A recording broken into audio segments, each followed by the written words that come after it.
All right, y'all, 23 minutes after the hour, y'all. Now, listen, one of the most talked about videos that came out over the weekend involved a heated disagreement between two fellow comedians and friends of mine that I have known for years. Monique, who I started out with, and D.L. Hughley, who is my frat brother and mentor.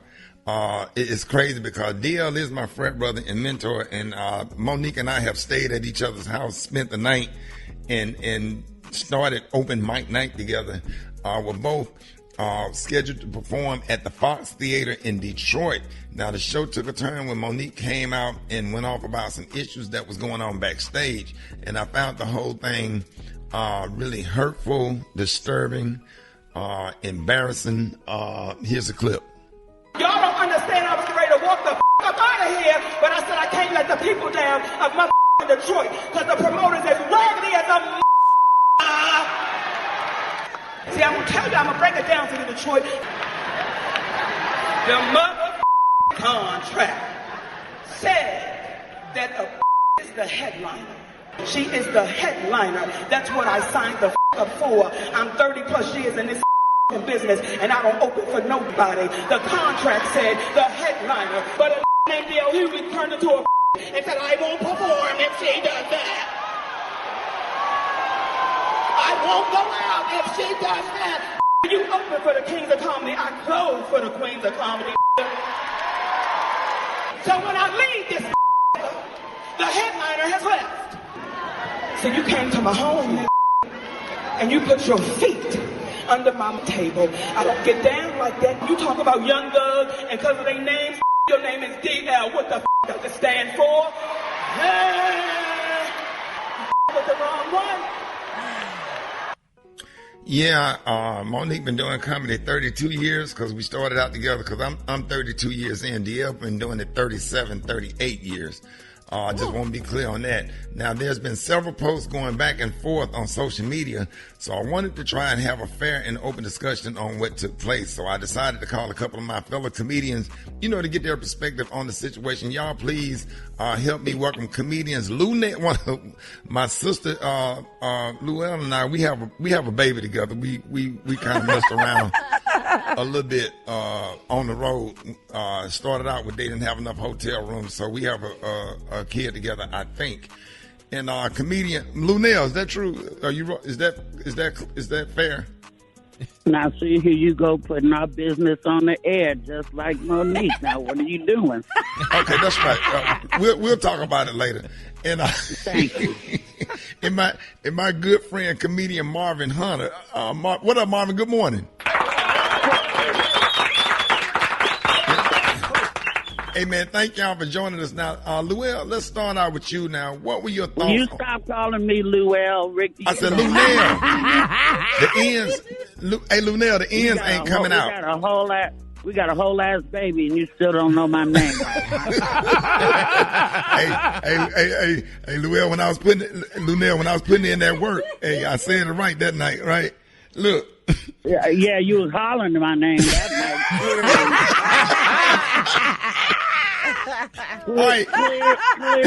Clearly and precisely. Thank you very much. So what were your thoughts on the video of Monique on stage and what happened in Detroit? To be completely honest, as I started watching it, the word "here we go again" came into my mind.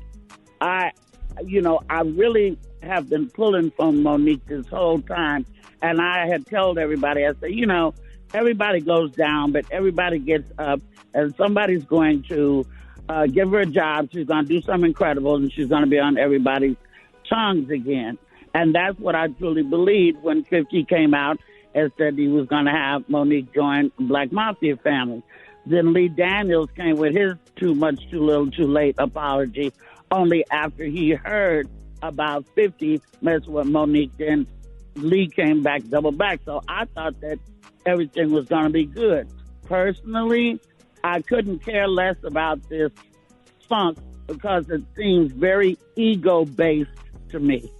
I have been on shows before where the order or the lineup may not have been I thought it was ridiculous because, first of all, I dare anybody to follow me, first of all.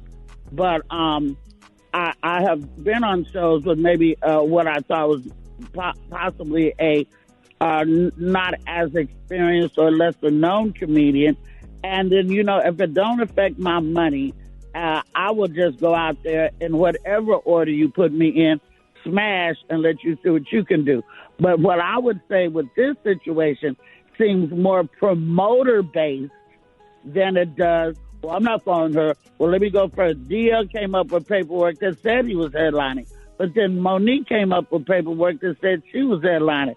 So the fishy work, to me, seems like it is promoter-based. Right. And that it should not have been personally based with your fellow comic, These promoters can do shady things. Sometimes they messy. They might want to pit somebody against each other. And then it did. But actually, Monique's fight is not our fight. You understand? Why involve us every time you got a problem? Because, frankly, after so many problems, I'm going to speak for myself. After so many issues publicly, I'm just not interested in hearing it anymore. It's sort of like the boy who cried wolf. Now, she makes a lot of good points a lot of times. But right now, I'm over the anger, and the anger is so palpable that bringing us into that is like somebody watching somebody get beat across the street, and it's not really a fight. You know what I'm saying?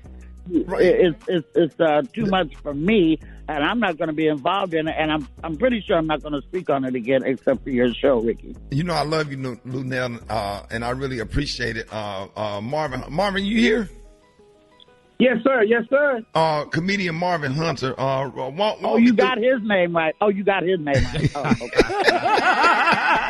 Yeah, I had to get his name because Marvin punched me in the stomach one time, and and I don't want to fight Marvin. He was in the Navy and stuff. He got military background. Well, if that's what it takes, I'll punch you in the stomach next time I see you myself. Okay. Hey, Marvin. Good morning. Hey, Luenell. How you doing? I'm all right, bro. Walk me through it, Marvin. Good.